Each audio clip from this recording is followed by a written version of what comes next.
Có tin đồn Phùng Thiệu Phong sẽ đóng cặp với Dương Mịch lần thứ 7. Phùng Thiệu Phong và trợ lý cùng nhau chăm sóc em bé. Có tin đồn trên mạng rằng Dương Mịch và Phùng Thiệu Phong sẽ hợp tác trong The People I Love lần thứ 7 và quá trình quay phim sẽ bắt đầu vào tháng 4. Trước đó, hai người đã hợp tác trong 6 tác phẩm, bao gồm Mỹ Cung Điện Khóa Tâm Ngọc, Rệ Huyền Thoại Hổ Đấu, Rệ Họa Bì 2, Rệ Bản Giao Hưởng Số Mệnh, Rệ Đại Hàng Đào Hoa và Cung Điện Khóa Màn Hạt. Mọi người có mong đợi sự hợp tác của hai người này không? Tiểu Hà nhìn thấy Phùng Thiệu Phong và con trai Tường Tường ở tầng hầm. Ngày hôm đó, trợ lý của Phùng Thiệu Phong nắm tay Hương Hương đi xuống tầng hầm trước. Trợ lý trao Hương Hương cho bảo mẫu của Triệu Lệ Dĩnh và giao đồ trên tay cho tài xế của Triệu Lệ Dĩnh. Sau đó, Phùng Thiệu Phong đội mũ và đeo khẩu trang bước lên xe bằng đôi chân dài của mình và rời khỏi tầng hầm. Có vẻ như Phùng Thiệu Phong và Triệu Lệ Dĩnh đã ly hôn nhiều năm nhưng vẫn luôn đồng hành cùng con cái theo cách riêng của mình. Cụ thể, có nguồn tin tiết lộ Dương Mịch hiện đang được nhắm đến cho vai nữ chính trong bộ phim Những Người Chồng Cũ của Tôi.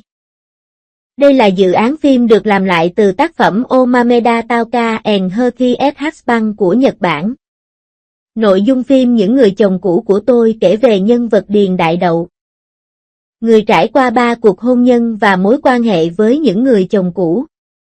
Ngày 17 tháng 2, Sohu đưa tin sau khi hoàn thành bộ phim truyền hình Sinh Vạn Vật, Dương Mịch đang tìm kiếm dự án mới. Những blogger thạo tin trong giới cho biết nữ diễn viên sắp tới sẽ đóng phim Những Người Chồng Cũ Đáng Yêu của Tôi, và tái hợp với Phùng Thiệu Phong sau 13 năm. Việc Dương Mịch tham gia dự án mới không gây chấn động bằng thông nhân. Trong quá khứ, sau thành công của phim Cung Tỏa Tâm Ngọc 2011 và Họa Bì 2 2012, Dương Mịch và Phùng Thiệu Phong được cho là cặp đôi phim giả tình thật, tiên đồng ngọc nữ của màn ảnh Hoa ngữ. Hai diễn viên thường xuyên tham gia sự kiện và xuất hiện thân mật bên nhau. Phùng Thiệu Phong cũng ám chỉ anh đang theo đuổi Dương Mịch. Sau 13 năm, cả hai đều đã lập gia đình nhưng hiện tại đã quay trở lại trạng thái độc thân. Vì vậy những người hâm mộ cặp đôi Vãn Tình và Bác A Ca rất mong Dương Mịch, Phùng Thiệu Phong sẽ hợp tác lại. Theo Sohu, trước đó Phùng Thiệu Phong kết hôn với Triệu Lệ Dĩnh, địch thủ lớn nhất của Dương Mịch, nhưng khi tham gia show giải trí cùng nhau vào năm 2019, Phùng Thiệu Phong vẫn tỏ ra thoải mái với đàn em, không e ngại vợ cũ. Điều này có thể chứng minh mối quan hệ của cả hai. Theo Sohu, dù phim Cung Tỏa Tâm Ngọc đã phát sóng được 14 năm, nhưng khán giả vẫn còn yêu thích bộ phim này. Đây cũng là bộ phim giúp Dương Mịch và Phùng Thiệu Phong vươn lên thành sao hạng A, là bộ phim hot nhất năm 2011. Trong phim Dương Mịch và vai Tình Xuyên, một cô gái của thế kỷ 21. Có sở thích xem truyện và phim đề tài vượt thời gian, xuyên không về thời nhà Thanh năm Khang Hy thứ 47. Tại đây cô bị cuốn vào vòng xoáy của cuộc tranh giành ngôi vị thái tử mà quyết liệt nhất là giữa Tứ A Ca Giận Chân, Hà Thịnh Minh, và Bác A Ca Giận Tự, Phùng Thiệu Phong. Dương Mịch và Phùng Thiệu Phong được khen rất đẹp đôi bên nhau. Đồng thời, cũng có thông tin cho biết một trong những người chồng cũ của Điền Đại Đậu trong Những Người Chồng Cũ của Tôi sẽ do Phùng Thiệu Phong đóng. Hai nam diễn viên còn lại là Triệu Hữu Đình và Trần Minh Hạo. Kịch bản hấp dẫn cùng sự đã vô cùng mong ngóng thông tin này được xác nhận. Trước đó, Dương Mịch và Phùng Thiệu Phong từng đóng cặp trong bộ phim Cung Tỏa Tâm Ngọc. Bộ phim đã đưa nàng Tiểu Hoa lên hàng sao hạng A với rating cực cao. Thời điểm đó, Dương Mịch và Phùng Thiệu Phong được khen là cực kỳ đẹp đôi. Nếu thông tin này được xác nhận, đây sẽ là dự án đánh dấu màn tái hợp của cặp đôi sau 13 năm. Chưa dừng lại ở đó. Trong bộ phim Những Người Chồng Cũ của Tôi, Dương Mịch còn tái hợp cùng một sao nam khác là Triệu Hữu Đình.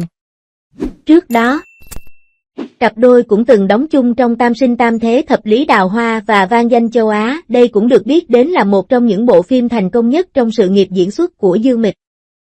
Thời điểm đó, Dương Mịch là tiểu hoa đáng 8X hot nhất, trong khi Phùng Thiệu Phong trẻ tuổi, xuất thân giàu có, là thiếu gia tại Thượng Hải. Trong những năm qua càng phát triển mạnh. Cô liên tiếp có những bộ phim thành công vang dội như Tiểu Thời Đại, Người Phiên Dịch, Cổ Kiếm Kỳ Đàm, Tam Sinh Tam Thế, Thập Lý Đào Hoa. Cảm ơn bác sĩ. Dương Mịch cũng là ngôi sao luôn được công chúng quan tâm. Dù cô có scandal nhận chỉ trích hay được khen ngợi, Dương Mịch vẫn vững vàng ở vị trí ngôi sao hàng đầu. Thậm chí, khán giả Trung Quốc còn cho rằng Dương Mịch càng bị chê thì càng hot hơn. Sự nghiệp của Phùng Thiệu Phong thăng trầm hơn, song anh vẫn có những bộ phim gây tiếng vang như Địch Nhân Kiệt, Minh Lan Truyện. Mặt khác, Phùng Thiệu Phong còn là ngôi sao có khối tài sản kết xù, có nhiều mối quan hệ trong giới giải trí. Trong dự án mới Những Người Chồng Cũ Đáng Yêu Của Tôi, Dương Mịch sẽ vào vai Dư Niên Niên, một người phụ nữ đã bước vào tuổi trung niên, đã trải qua 3 cuộc hôn nhân nhưng vẫn mạnh mẽ, tràn đầy nhiệt ở tuổi 39. Cô là nhà thiết kế nổi danh nhưng công ty của cô đang đứng trước bờ vực phá sản, và Dư Niên Niên được giao nhiệm vụ cứu vãn tình thế. Bên cạnh khó khăn trong cuộc việc, Dư Niên Niên còn phải xử lý mối quan hệ với 3 người chồng cũ, những người cũng đem lại rắc rối cho cô. Cuối cùng, nữ chính vẫn hoàn thành xuất sắc công việc và có được cuộc sống hạnh phúc. Theo Sina, phim sẽ do nền tảng Youku sản xuất, biên kịch là Trương Nguy từng cầm bút viết kịch bản Mộng Hoa Lục. Phim được cải biên từ tác phẩm của Nhật Bản Tenkori Tawako và 3 người chồng cũ. Truyền thông đánh giá đây là một dự án hay, phù hợp với tuổi tác và trải nghiệm của Dương Mịch. Nữ diễn viên cũng ở độ tuổi 39 và từng ly hôn. Hiện tại, Dương Mịch được khuyên nên đóng dòng phim chính kịch tâm lý xã hội.